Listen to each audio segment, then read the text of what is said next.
بسم اللہ الرحمن الرحیم۔ سورہ آل عمران کی 55 آیہ مبارکہ سے پڑھیں گے۔ آخری پاؤ شروع ہو رہا ہے۔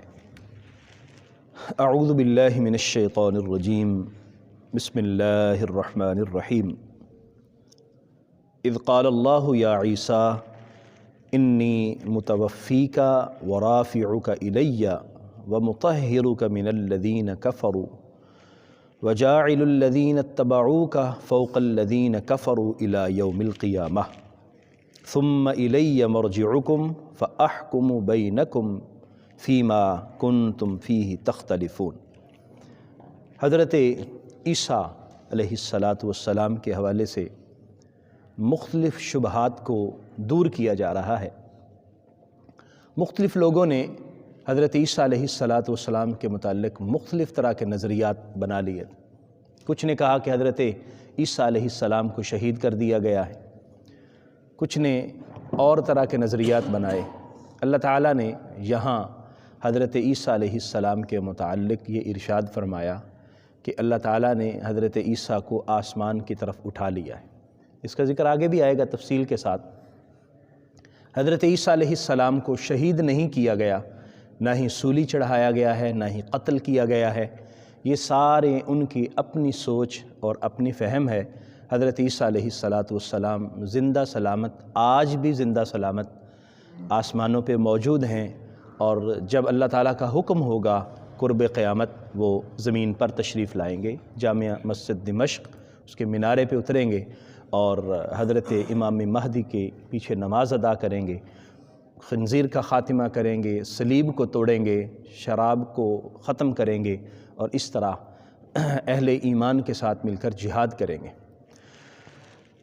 اذ قال اللہ، اور یاد کیجئے جب اللہ تعالیٰ نے فرمایا یا عیسیٰ، اے عیسیٰ، انی متوفیکا، میں آپ کی مدت پوری کروں گا، ورافعک الیہ، اور آپ کو اپنی طرف اٹھاؤں گا، ومطہرک من الذین کفروا، اور وہ لوگ جنہوں نے کفر کیا ان سے محفوظ کروں گا، وجاعل الذین اتبعوک، اور وہ لوگ جو آپ کی اتباع کریں گے انہیں بناؤں گا فوق الذین کفروا، ان سے بلند جنہوں نے کفر کیا، الی یوم القیامہ، قیامت کے دن تک۔ ثم الی مرجعکم، پھر میری ہی طرف تمہیں لوٹ کے آنا ہے، فاحکم بینکم، پھر میں تمہارے درمیان فیصلہ کروں گا، فیما کنتم فیہ تختلفون، ان چیزوں کے متعلق جس میں تم اختلاف کرتے تھے۔ حضرت عیسیٰ علیہ السلام کے متعلق جو وفات کا عقیدہ لوگوں نے بنا لیا، مختلف طرح کے لوگوں نے، وہ یہ لفظ متوفی کا اس سے انہوں نے سمجھا، یا اس کو غلط معنی پہنا کر اس سے انہوں نے حضرت عیسیٰ کی وفات کا معنی بنا لیا، حالانکہ اس کا مفہوم قرآن کی دیگر آیات میں بھی یہ نہیں ہے۔ متوفی کا معنی ہے مدت کو پورا کرنا۔ تو اللہ کریم نے حضرت عیسیٰ علیہ السلام کے حوالے سے بالکل قرآن مجید کے اندر بھی ارشاد فرمایا وما قتلوہ وما صلبوہ ولکن شبہ لہم، نہ انہوں نے قتل کیا، نہ انہوں نے سولی چڑھایا، بلکہ ان کی شکل کسی اور کو دے دی گئی، معاملے کو مشتبہ بنا دیا گیا۔ حضرت عیسیٰ علیہ السلام کے حوالے سے اور دیگر معاملات کے حوالے سے ایک چیز بات ہمارے ذہن میں رہنی چاہیے، قرآن کی تفسیر کے کچھ اصول ہیں۔ آپ کسی ایک لفظ کو لے کر ڈکشنری سے اس کا معنی سمجھ کر قرآن کی تفسیر نہیں کر سکتے۔ قرآن کی تفسیر، سب سے پہلی بات تو یہ ہے کہ قرآن کی تفسیر قرآن خود کرے گا۔ اگر قرآن کی کسی آیت کی تفسیر کسی اور جگہ پر ہو رہی ہے تو اس کی وہ تفسیر معتبر ہوگی۔ پھر دوسری جو اہم بات ہے کہ قرآن کی وہ تفسیر معتبر ہوگی جو رسالت مآب صلی اللہ علیہ وسلم نے فرمائی ہے۔ کوئی شخص اٹھ کے کہے کہ قرآن کے اس لفظ کا ڈکشنری کے اندر، لغت کے اندر یہ معنی ہے اور اس کا یہ مفہوم ہوگا، اس کو ہم تسلیم نہیں کریں گے۔ حضرت عیسیٰ علیہ السلام سے متعلق مکمل عقیدہ ہے جو قرآن نے بھی عطا کیا ہے، حدیث نے بھی عطا کیا ہے۔ قرآن مجید کے متعلق میں نے آپ کو عرض کیا، جو آیہ مبارکہ بیان کی گئی کہ نہ انہوں نے حضرت عیسیٰ کو قتل کیا، نہ سولی پر لٹکایا، اور نہ ہی وہ ان کو شہید کر سکے، بلکہ اللہ نے بل رفعہ اللہ الیہ، بلکہ اللہ نے انہیں اوپر اٹھا لیا۔ اور پھر نبی کریم صلی اللہ علیہ وسلم کی حدیث میں بالکل واضح طور پر روایات تواتر کے درجے تک پہنچتی ہیں وہ روایات کہ حضرت عیسیٰ علیہ السلام کو زندہ اللہ نے آسمانوں پہ اٹھا لیا ہے اور قیامت کے قریب وہ دوبارہ تشریف لائیں گے۔ اس لیے یہ بات واضح ہو جاتی ہے کہ جو تفسیر یہ کرتے ہیں کہ حضرت عیسیٰ علیہ السلام کو شہید کر دیا گیا یا حضرت عیسیٰ علیہ السلام کو انہوں نے قتل کر دیا، آپ یا فوت ہو گئے، یہ بالکل غلط سوچ اور غلط عقیدہ ہے، یہ درست نہیں ہے۔ وہی ہے جو قرآن اور حدیث نے بیان کیا۔ اللہ کریم بچائے گا، کافروں سے بچائے گا، تو اللہ نے بچایا ہے تبھی تو حضرت عیسیٰ کو آسمانوں کی طرف اٹھایا ہے۔ دوسرا یہاں ارشاد یہ فرمایا گیا کہ اللہ کریم وہ لوگ جو حضرت عیسیٰ کی اتباع کرنے والے ہیں، اللہ ان کو قیامت دن تک فوقیت عطا فرمائے گا۔ تو حضرت عیسیٰ علیہ السلام کی اتباع کرنے والے کون ہیں؟ یہ ایک اہم سوال ہے۔ کیا وہ لوگ جو حضرت عیسیٰ علیہ السلام کو آج اپنا نبی مانتے ہیں وہ حضرت عیسیٰ کی اتباع کر رہے ہیں؟ وہ حضرت عیسیٰ کی اتباع نہیں کر رہے، کیونکہ ان کا بنیادی عقیدہ ہی حضرت عیسیٰ کے بارے میں غلط ہے۔ وہ یہ سمجھتے ہیں کہ حضرت عیسیٰ یا تو خود خدا ہیں، جس طرح کے مختلف فرقے ہیں، یا حضرت عیسیٰ اللہ کے بیٹے ہیں۔ تو یہیں سے ہی حضرت عیسیٰ علیہ السلام کو نہ ماننے کا آغاز ہو جاتا ہے۔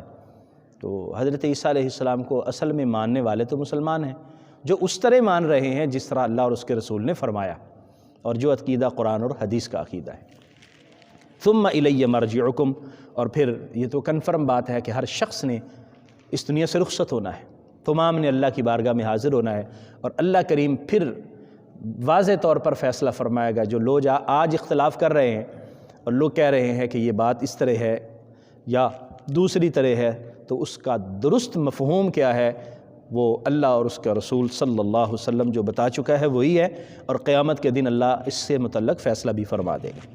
فَأَمَّا الَّذِينَ كَفَرُوا، البتہ وہ لوگ جنہوں نے کفر کیا، فَأُعَذِّبُهُمْ عَذَابًا شَدِيدًا، میں ان کو شدید عذاب دوں گا، فی الدنیا والآخرہ، دنیا میں بھی اور آخرت میں بھی، وَمَا لَهُم مِّن نَاصِرِينَ، اور ان کا کوئی مددگار نہیں ہوگا۔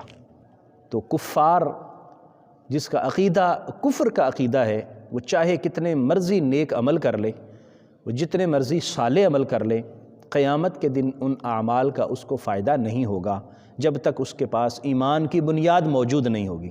جس کے پاس ایمان کی بنیاد موجود ہے اس کی بخشش اور مغفرت ہو سکتی ہے، ایمان نہیں ہے جتنے مرضی نیک عمل صالح عمل کرتا رہے ان کا کوئی فائدہ نہیں ہوگا۔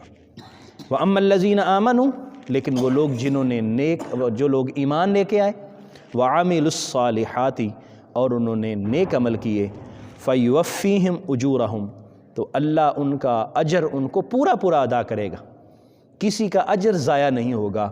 جس نے نیک عمل کیے، ایمان کو مضبوطی سے تھاما، عمل صالح کرتا رہا، اللہ ان کا اجر ان کو عطا فرمائے گا۔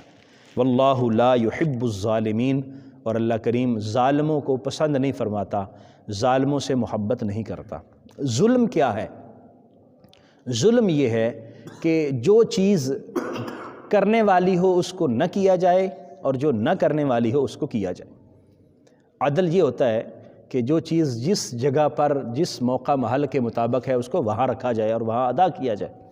اور ظلم یہ ہے، ظلم یہ صرف یہ نہیں ہے کہ کسی کو مارنا، کسی کے ساتھ زیادتی کرنا، کسی کا مال چھین لینا، چوری ڈاکہ، یہی ظلم ہے، بلکہ ظلم گناہ کبیرہ بھی ظلم ہے، اور بلکہ شرک تو سب سے بڑا ظلم ہے، جس کا یہاں پر پہلا مفہوم بنتا ہے، ان الشرک لظلم عظیم، سب سے بڑا ظلم شرک ہے، اللہ کے ساتھ کسی کو شریک ٹھہرانا۔ تو جو ظالم ہوگا کل قیامت کے دن کیا وہ اس بات کی امید رکھے گا کہ مجھے بخش دیا جائے گا؟